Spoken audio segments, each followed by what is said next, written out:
କାହାଣୀ ଆରମ୍ଭ ହୁଏ ଏକ ସଡ଼କ ଦୁର୍ଘଟଣାରୁ। ଏହି ସଡ଼କ ଦୁର୍ଘଟଣାରେ ଜଣେ ଯୁବତୀଙ୍କର ମୃତ୍ୟୁ ହୋଇଯାଇଥିଲା।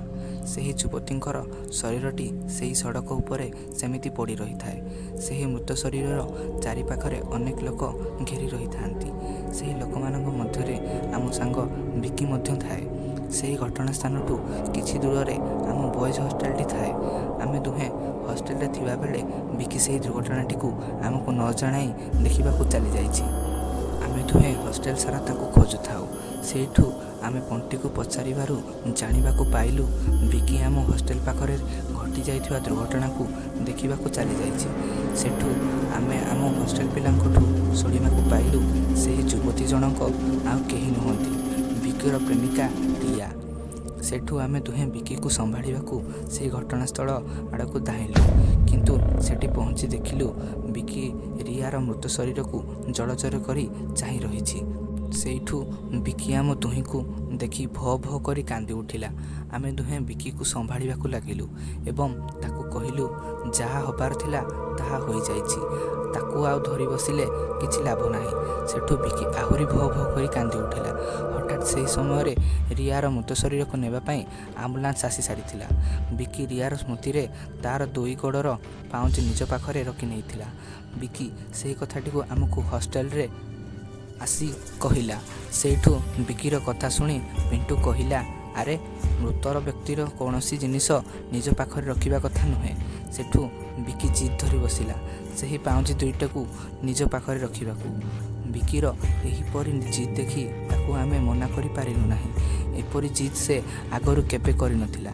ଠିକ୍ ରିୟାର ମୃତ୍ୟୁର ସପ୍ତାହ ପରେ ବିକି ଅଚାନକ ରାତି 12ଟା ବେଳେ ଉଠି ହଷ୍ଟେଲର ଛାତ ଉପରେ କାହା ସହ ମନେ ମନେ କଥା ହେଉଥିବାର ଆମେ ଦୁହେଁ ଦେଖିଲୁ। ଆମେ ଦୁହେଁ ବିକିକୁ ପଚାରିଲୁ, ଆରେ ତୁ ଏତେ ରାତିରେ କାହା ସହ କଥା ହେଉଛୁ? ସେଠୁ ବିକି ଆମକୁ କହିଲା, ତମେ ଦୁହେଁ ଏଇଠୁ ଯାଅ, ମୁଁ ରିୟା ସହିତ କଥା ହେଉଛି।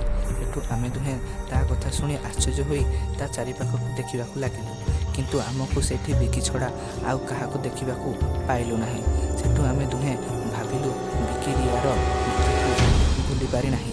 ସେଠୁ ସେହି କଥାକୁ ଆଉ ନ ଭାବି ବିକିକୁ ନେଇ ଆମେ ଆମ ରୁମ୍କୁ ଶୋଇବାକୁ ଚାଲିଗଲୁ। ଠିକ୍ ତା ପରଦିନ ରାତିରେ ବିକିକୁ ଆମ ହଷ୍ଟେଲ ପଛରେ ଥିବା ଜଙ୍ଗଲ ଆଡ଼କୁ ଯାଉଥିବାର ଆମ ଝରକାରେ ଦେଖିଲୁ। ସେଠୁ ଆମେ ଦୁହେଁ ତା ପିଛା କରିବାକୁ ଲାଗିଲୁ। ଠିକ୍ ତା ପିଛା କରୁ କରୁ ଜଙ୍ଗଲ ମଝିରେ ଆମେ ଦୁହେଁ ପହଞ୍ଚିଗଲୁ ଏବଂ ଆଖି ପିଛୁଳାକେ ବିକି ଆମ ଆଗରେ ଆଉ ନାହିଁ। ପଛକୁ ଚାହିଁ ଦେଖିଲା ବେଳକୁ ଚାରିଆଡ଼େ ଅନ୍ଧାର ହିଁ ଅନ୍ଧାର। ସେଠୁ ଆମେ ଦୁହେଁ ଆଗକୁ ବୁଲି ଦେଖିଲା ବେଳକୁ ଆମ ସାମ୍ନାରେ ରିୟା ଏବଂ ତା ପଛ ପାଖରେ ବିକି ବେହୋସ ହୋଇ ପଡ଼ି ରହିଛି। ଏହିପରି ରକ୍ତାକ୍ତ ଓ କଦର୍ଯ୍ୟ ଶରୀର ଦେଖି ଆମେ ଦୁହେଁ ସେଠୁ ବେହୋସ ହୋଇ ପଡ଼ିଲୁ। ତା ପଛରେ ଆମେ ଦୁହେଁ ଆଖି ଖୋଲି ଦେଖିଲା ବେଳକୁ ବିକି ଆମ ପାଖରେ ବସିଥାଏ।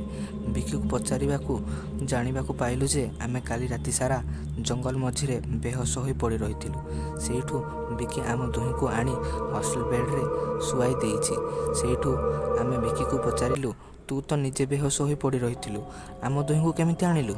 ସେଇଠୁ ବିକି କହିଲା, ତମେ ଦୁହିଁକୁ ଅଧା ରାତିରେ ଜଙ୍ଗଲ ଆଡ଼କୁ ଯିବାରୁ ମୁଁ ଦେଖିଥିଲି। ସେଇଠୁ ମୁଁ ତମ ପଛରେ ଯାଇ ଦେଖିବାକୁ ପାଇଲି ଯେ ତମେ ଦୁହେଁ ଜଙ୍ଗଲ ମଝିରେ ବେହୋସ ହୋଇ ପଡ଼ିଥିଲ। ସେଠୁ ଆମେ ଦୁହେଁ ଭାବିଲୁ ବିକିକୁ ରାତିରେ ଘଟିଯାଇଥିବା ଘଟଣା କଥାକୁ ନ କହିବାକୁ। ସେହି ରାତିଠାରୁ ବିକି ସହିତ ଆଉ କିଛି ସେହିପରି ଅଦ୍ଭୁତ ଘଟଣା ଆଉ ଘଟିନାହିଁ। ସେଇଠୁ କିଛି ମାସ ପରେ ଆମର ପାଠପଢ଼ା ସରି ଆମେ ଆମ ନିଜ ଘରକୁ ଫେରି ଆସିଲୁ। କିନ୍ତୁ ସେହି ରାତି କଥା ଏବେ ମନେ ପଡ଼ିଲେ ଆମ ମନରେ ଅନେକ ପ୍ରଶ୍ନ ଉଙ୍କି ମାରେ। ରିୟା ସେହି ରାତି ପରଠୁ କୁଆଡ଼େ ଗଲା?